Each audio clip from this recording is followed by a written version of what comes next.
Hi guys, welcome to Big topic.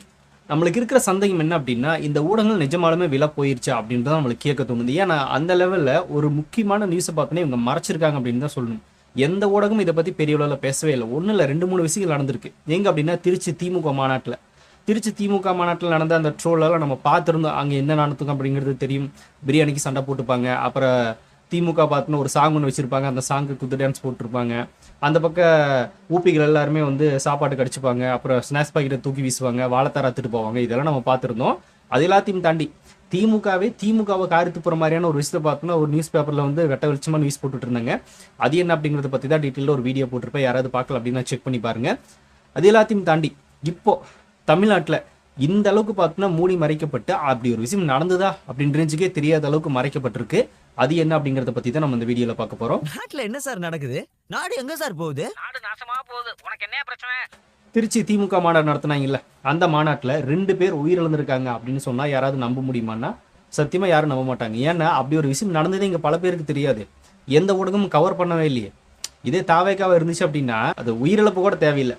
சும்மா பைக்ல பார்த்தோன்னா விஜயோட அந்த வேன் பின்னாடி போயிட்டு இருந்திருப்பாங்களே, ஸ்கிட்டாகி கீழே விழுந்திருப்பாங்க.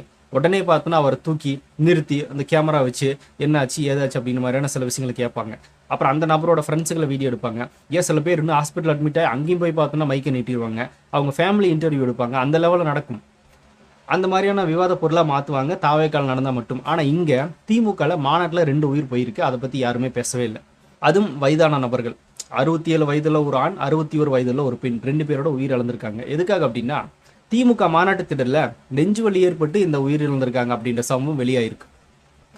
இப்படி தாவைக்கால பார்த்தோன்னா ஒரு பொதுக்கூட்டம் நடந்துச்சு இல்லை, அங்கே ஒரு வெளி மாநிலத்தை சேர்ந்த ஒரு நபர் அங்கே உயிரிழந்துட்டார் அப்படின்னா விஜய் கொண்டுட்டாரு. மறுபடியும் பார்த்தோன்னா ஒரு பலி ஆயிடுச்சு பாருங்க. விஜய் வந்தாலே இந்த மாதிரி தான் நடக்குது அப்படி மாதிரி பேசிட்டு இருந்தாங்கல்ல.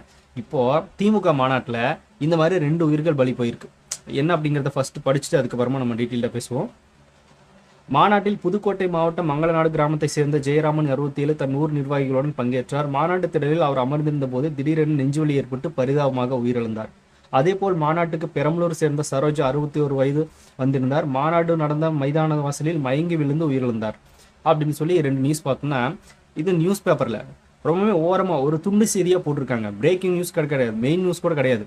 துண்டு செய்தியாக பார்த்தோன்னா ஒரு ஓரத்தில் இந்த நியூஸை போட்டிருக்காங்க. சரி, நியூஸ் போடலைன்னா ரொம்பவே தப்பாயிரும், அதனால சும்மா துண்டு செய்தி போடுங்க. பெரிய அளவில் மக்கள் அந்த நியூஸ் பார்க்காத அளவுக்கு ஒரு பேஜில் ஒரு துண்டு செய்தியாக பார்த்தோன்னா ஓரத்தில் போடுங்க அப்படின்னு சொல்லியிருப்பாங்க போல்.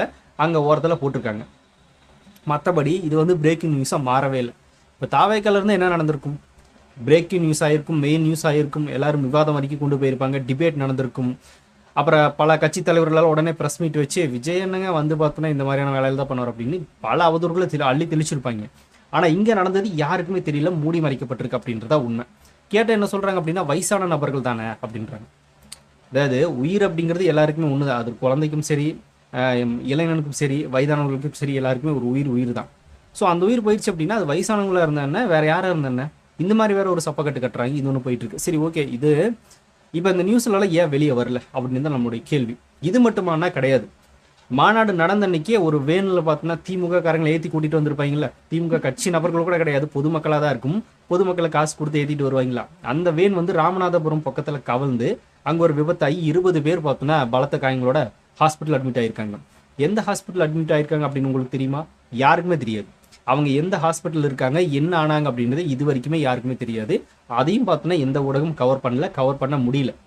அந்த லெவலில் வச்சுருக்காங்க. வேன் விபத்தாயிருச்சு, அவ்வளோதான். அந்த விபத்தான வேனை பார்த்தோன்னா அப்படியே கிரேன் வச்சு தூக்குறாங்க. அந்த லெவலில் அந்த வேன் அடிபட்டிருக்கு. அப்போ அதுக்குள்ளே இருந்தவங்களுக்கு எந்த அளவுக்கு அடிபட்டிருக்கு, எந்த ஹாஸ்பிட்டல் இருக்காங்க, என்ன பண்ணிட்டு இருக்காங்க அப்படின்றதே நம்மளுக்கு இது வரைக்கும் தெரியாது. ஏன்னா மறைச்சிட்டாங்க. இதே தாவேக்கால் நடந்துருந்துச்சு அப்படின்னா அந்த வேன் எங்கிருந்து எங்கே கிராஸ் ஆச்சு, எங்கேருந்து பார்த்தோன்னா ஸ்கிட்டாகி விழுந்துச்சு, அதில் உள்ள இருந்தவங்க யார் யார், அவங்க பேர் என்ன, அவங்க ஃபேமிலி எங்கே, அவங்க எந்த ஊர் அப்படின்னு வீட்டுக்கே புகுந்து இன்டர்வியூ எடுக்க ஆரம்பிச்சிருப்பாங்க மைக்கு நீட்டிட்டு. அந்த லெவலில் ஊடகங்கள் செயல்பட்டுருக்கும். டிபேட் ஷோ வரைக்கும் வந்திருக்கும். எல்லாத்தையுமே பண்ணியிருப்பாங்க. ஆனால் ஏன் வந்து இப்போ இந்த 2 பேர் இறந்துருக்காங்க அதையும் கண்டுக்கல, இந்த வேன் விபத்து நடந்திருக்கு அதையும் கண்டுக்கல, எதுவுமே கண்டுக்காம இந்த மாநாட்டில் பார்த்தோன்னா இவ்வளோ அசம்பாவிதங்கள் நடந்திருக்குல்ல, பெரிய அளவில் யாருமே பேசவே இல்லை. சரி, இந்த செந்தில்வேல் அப்படின்னு ஒருத்தர் இருப்பார்ல, அண்டாவாயின் செந்தில்வாய், இவரெல்லாம் அதை பற்றி வாய் திறக்கவே இல்லை, பேசவே இல்லையே. இப்போது அன்பில் மகேஷ் அவர்கள் வந்து தஞ்சாவூரில் நம்ம தளபதி விஜய் பேசிட்டு கிளம்பி போகும்போது பின்னாடி ஒரு இளைஞன் பின்னாடி போய் வண்டியிலிருந்து கீழே விழுந்துடுறான். அவள் ஹாஸ்பிட்டலில் ட்ரீட்மெண்ட் எடுத்துகிட்டு இருக்கிறாப்புல. அங்கே போய் அன்பில் மகேஷ் அவர்கள் நலம் விசாரிக்கிறாரு. அதை ஒரு ஃபோட்டோ எடுத்து ஷேர் பண்ணுறாங்க. என்னன்னா விஜய் சொல்கிற மாதிரி வெற்றி விளம்பர திமுக அரசு அப்படின்னு தான் சொல்லணும். அந்த மாதிரி நலம் விசாரிக்க போனார், ஒரு ஃபோட்டோ எடுத்து ஷேர் பண்ணிட்டாங்க. உடனே ஊப்பிகள் பாருங்க, விஜய் பின்னாடி போய் விழுந்தாரு, விஜய் கூட வந்து பார்க்கல, அன்பில் மகேஷ் போய் பார்க்குறாரு அப்படின்னு. தாவேக்கா கட்சிக்காரங்க யாருமே வரல, அன்பில் மகேஷ் போய் பார்க்குறாரு அப்படின்னு. இது மாதிரி ஒரு ஃபேக் நரேட்டிவ் செட் பண்ணுறது. அந்த பையன் விழுந்த உடனே ஆம்புலன்ஸில் ஏற்றுனதுலேருந்து ஹாஸ்பிட்டல் அட்மிட் பண்ணதுலேருந்து அங்கே செலவு பண்ணி அங்கே என்னென்ன அந்த பையனுக்கு தேவையான உதவிகள் பண்ணணுமோ எல்லாமே தாவேக்கா பண்ணிடுச்சு. ஆனால் அதை வெளியே சொல்லலை, அவ்வளோதான். அப்போ இந்த நியூஸ் வெளியே வந்ததுக்கப்புறமா அதை சார்ந்த நபர்கள் வெளியிட்டாங்க என்னென்ன பண்ணியிருக்கோம் அப்படிங்கிறத பற்றி. அதை நாங்கள் விளம்பரமாக்க விரும்பல அப்படின்னு தான் அதோட நிறுத்தி வச்சது. ஆனால் இங்கே இந்த அன்பில் மகேஷ் அப்படிங்கிற ஒரு அமைச்சர், தாவேக்கா கட்சி நபர் தான், அங்கே போய் நலம் விசாரிச்சுட்டு ஒரு ஃபோட்டோ எடுத்துருக்காங்க. ஏன் நலம் விசாரிச்சுட்டு வர வேண்டியதானே, ஏன் ஃபோட்டோ எடுத்து சோசியல் மீடியாஸில் ஷேர் பண்ணுறீங்க?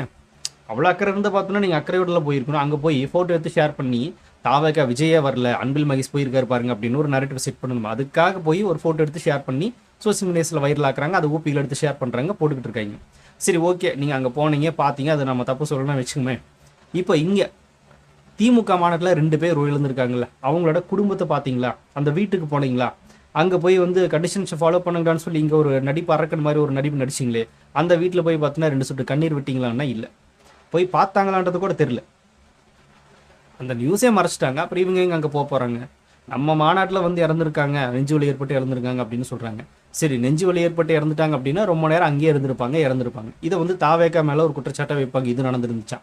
சரி, ஓகே, ஒரு பெண் வந்து வெளியே விழுந்து மயங்கி விழுந்து உயிரிழந்துட்டாங்களாமா. அப்படின்னா அவங்களுக்கு சரியான தண்ணி கொடுக்கலையா, சாப்பாடு கொடுக்கலையா, எதுவுமே கொடுக்கலையா? அந்த ஒரு தட்டுப்பாடு அங்கே இருந்துச்சு, அதனால தான் அவங்க மயங்கி விழுந்து இறந்துட்டாங்களா அப்படின்ற ஒரு கேள்வி வருது. இல்லை, மயங்கி விழுந்தவங்க எப்படி இறப்பாங்க?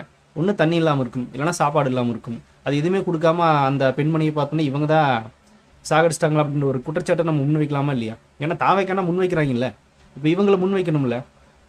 அப்போ இவங்க மட்டும் ஒத்துக்க மாட்டுறாங்க. அதாவது விஜயோட மாநாட்டில் பொதுக்கூட்டத்தில் யாராவது ஒருத்தர் வந்து இறந்துட்டாங்க அப்படின்னா அது விஜய் கொண்டுட்டாரு அப்படின்னு மாதிரி ஒரு பழைய தூக்கி போடுவாங்க, விஜய் தான் கொலகாரன் அப்படின்னு. அப்போ நேற்று நடந்த மாநாட்டில், நேற்று இல்லை அதுக்கு முந்தின நாள் நடந்த மாநாட்டில் 2 பேர் உயிரிழந்திருக்காங்க. இதில் யார் மேலே பழைய தூக்கி போடுறது? யாரை சொல்லலாம்? ஸ்டாலினை சொல்லலாமா? உதயநிதி ஸ்டாலினை சொல்லலாமா? அதுக்கு அவர் என்னப்பா பண்ணுவார் அப்படிம்பாங்க. அதே மாதிரி தானே இங்கேயும், அதுக்கு விஜய் என்ன பண்ணுவார்? இல்லை, நம்மளுக்கு புரியல. இவங்க ஒரு நரேட்டிவ் செட் பண்ணுறாங்கல்ல, அதை வந்து எல்லாருமே நம்பணும். ஆனால் நம்ம இந்த பக்கம் உண்மை பேசணும் அப்படின்னா அது ஃபேக் அப்படின்னு நம்மளே ஆஃப் பண்ணி தற்கொலைங்க அப்படின்பானுங்க. என்னடா உங்கள் லாஜிக்கு நம்மளுக்கு ஒன்றுமே புரிய மாட்டேங்குது. உண்மையை மறைக்கணும், அதுதான் பார்த்தோன்னா அரசியல், அதுதான் அறிவுன்னு நினச்சிட்டு இருக்காங்க. இங்கே நம்ம ரியலாக பேசணும் அப்படின்னா தற்கொலைன்றாங்க. இதுதான் அரசியல் அப்படின்னு தான் நம்மளுக்கு இப்போ கேட்க தோணுது. சரி, இதோட முடிஞ்ச அன்பில் மகேஷோட கதைன்னா இல்லை.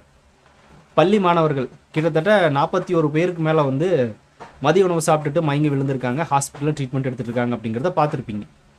அங்கே போய் அன்பில் மகேஷ் அவர்கள் கண்ணீர் ஏதாவது வடிச்சிருக்காரான்னா, போய் பார்த்துருக்காரான்னா ஒன்றுமே இல்லையே.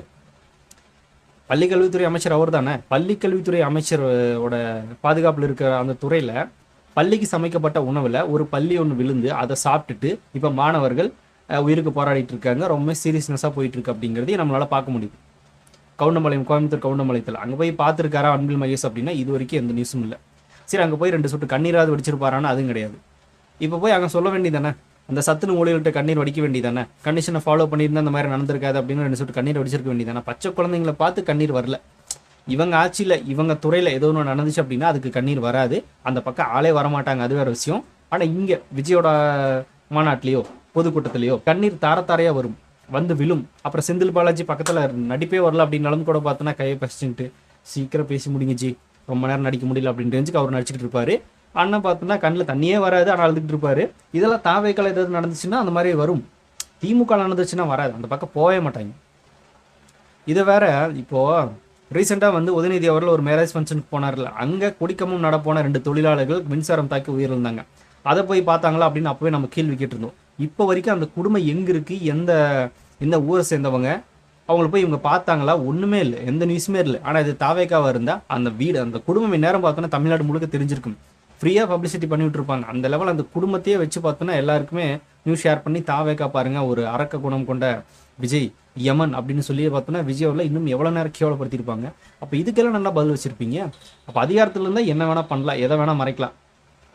புதுசாக ஒருத்தர் வந்தார் அப்படின்னா அவர் மேலே எல்லா பழியும் போட்டு அவர் உட்கார வச்சுட்டு நம்ம மட்டும்தான் மிதப்பில் இருக்கணும் அப்படின்னு மாதிரியான சில திட்டங்களை தீட்டிட்டு இருக்காங்க திமுக. அது இனி நடக்காது. ஏன்னா நம்ம பசங்க விடுவாங்களா, விர்ச்சுவல் வாரியர்ஸ் எடுத்து போஸ்ட் பண்ணி சோசியல் மீடியாஸே பார்த்தோன்னா ரணங்களை பண்ணிட்டாங்க, எங்கே என்னென்ன நடந்தது, என்னென்ன பண்ணியிருக்காங்க பாருங்க அப்படின்னு ரேஞ்சுக்கு போட்டு விட்டாங்க. சரி, இதோட முடிஞ்சுதானே? இல்லை, இங்கே திருச்செங்கோடில் திமுகவோட ஒரு பேனர் விழுந்து ஒரு பள்ளி குழந்தைக்கு பார்த்தோன்னா அடிபட்டுருச்சு. மேலே சரிஞ்சிருச்சு. அவன் கை தலையிலலாம் பார்த்தோன்னா பலமான அடி. அவ்வளோ பெரிய கட் அவுட்டு பள்ளி ஸ்கூல் குழந்தைங்க போகிற இடத்துல வச்சுருக்காங்க. அதுவும் ரொம்பவுமே வந்து என்ன சொல்ல அசால்ட்டாக வச்சுருக்காங்க, பாதுகாப்பு இல்லாமல் வச்சுருக்காங்க. அது சரிஞ்சு விழுற அளவுக்கு கட் அவுட் வைப்பீங்க? அவ்வளோ பெருசு வைக்கணும் அப்படின்னா ரொம்பவே ஸ்ட்ராங்காக வைக்கணும்ல, அதுவும் வைக்கல. அந்த குழந்தை மேலே விழுந்து அந்த குழந்தை விபத்தாயிருக்கு. இது ஒன்று போயிட்டுருக்கு. இது எல்லாமே இந்த 3 நாட்குள்ளே நடந்த விஷயங்கள். இந்த 3 நாட்களில் நடந்த விஷயங்கள். அந்த லெவலில் தான் திமுகவோட ஆட்சி லட்சணம் போயிட்டுருக்கு. இதில் புதுசாக வந்த ஒரு நபரை கூட்டத்தில் ஒரு விஷயம் நடந்துருச்சு அப்படின்னு வச்சுங்களேன், எதர்ச்சியா அதுக்கு விஜய் தான் காரணம் அப்படின்ட்டுருவாங்க. அப்போ இதுக்கெல்லாம் யாரா காரணம்னா அதுக்கு பதில் பேசவே மாட்டாங்க. இந்த அண்டாவாயன் செந்தில், இந்த ஷர்மிளா ஆண்டி, இந்த மில்டனு, இந்த ரோஸ்ட் பிரதர்ஸு எல்லாம் எங்கடா போனீங்க, இங்கே எஸ்கேப் ஆகிட்டீங்கன்னு தெரியவே இல்லையே, இதை பற்றி ஒரு வீடியோ போடுங்க, பேசவே மாட்டானுங்க. நடந்துச்சா எங்களுக்கு தெரியாது அப்படின்றவாங்க. அதை யாருக்குமே தெரியலையே, மறைச்சிட்டிங்களா அப்புறம் எப்படி? அந்த லெவலில் துண்டு செய்தியாக வெளியே வந்திருக்கு பாருங்களேன். 2 பேர் உயிரிழந்திருக்காங்க, அது துண்டு செய்தியாக வெளியே வந்திருக்கு. ஆனால் தாவேக பொதுக்கூட்டத்தில் ஒரு வெளிமாநிலத்தை சேர்ந்த நபர் இறந்துட்டாரு. அந்த நியூஸை பிரேக்கிங், எல்லா நியூஸ்லையும் ஊடகங்களையும் பிரேக்கிங் நியூஸ் எல்லாருமே போட்டு பார்த்தோன்னா அதை கிழிச்சிட்டாங்க. விஜயோட கட்சியில் இருக்கிற நபர்களுக்கு இதுதான் நிலைமை, விஜயோட கூட்டத்துக்கு போனாலே இதுதான் நிலைமை அப்படின்னு. அப்போ இந்த கூட்டத்தில் நடந்தது வேன் கவுழ்ந்தது, இதெல்லாம் எந்த லிஸ்ட்டில் வரும்? இந்த மாதிரி ஒரு கேவலமான அரசியல் தான் அரசியல் அப்படின்றது நம்மளுக்கு தெரியல. இதனால தான் பல பேர் சொல்கிறாங்கன்னு நினைக்கிறேன், அரசியல்னா ஒரு சாக்கடை அப்படின்னு. கரெக்டாக தான் இருக்குது. இங்கே உண்மையை மறைச்சிட்டு பொய் பேசணும், அதுதான் அரசியல். உண்மையை பேசணும் அப்படின்னா அது தற்குறி.